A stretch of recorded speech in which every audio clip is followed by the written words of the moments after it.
மின்சாரத்தினை சேமித்து பணத்தினை சேமிப்போம்.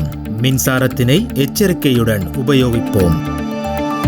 உங்களுக்கு தெரியுமா, இல்லத்தில் அல்லது காரியாலயத்தில் நீங்கள் பயன்படுத்தும் குளிரூட்டி இதமான குளிரை உங்களுக்கு வழங்கினாலும் அதனால் மின் கட்டணத்தில் பாரிய தாக்கம் ஒன்று ஏற்படுகின்றது.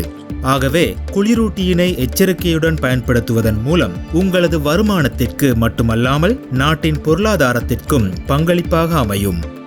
இதற்காக நாம் முன்னெடுக்கக்கூடிய அறிவார்ந்த நடைமுறைகளே இவை. உங்களது குளிரூட்டியின் குளிர் அளவினை 26 செல்சியஸ் அளவில் வைத்துக் கொள்ளுங்கள்.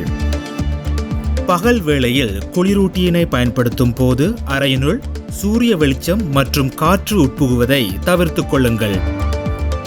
மின் தேவை அதிகமுள்ள மாலை 6:30 முதல் இரவு 10:30 வரையிலான காலப்பகுதியில் குளிரூட்டியின் பயன்பாட்டினை குறைத்து இயற்கை காற்றின் மூலம் குளிர்ச்சியை பெற்றுக்கொள்ளுங்கள். இதன் மூலம் உங்களது மின் கட்டணம் குறைவடைவதோடு நாட்டின் பொருளாதாரத்திற்கான பங்களிப்பாகவும் அமையும் என்பதை நினைவில் கொள்ளுங்கள். மின்சாரத்தினை சேமித்து பணத்தினை சேமிப்போம். மின்சாரத்தினை எச்சரிக்கையுடன் உபயோகிப்போம்.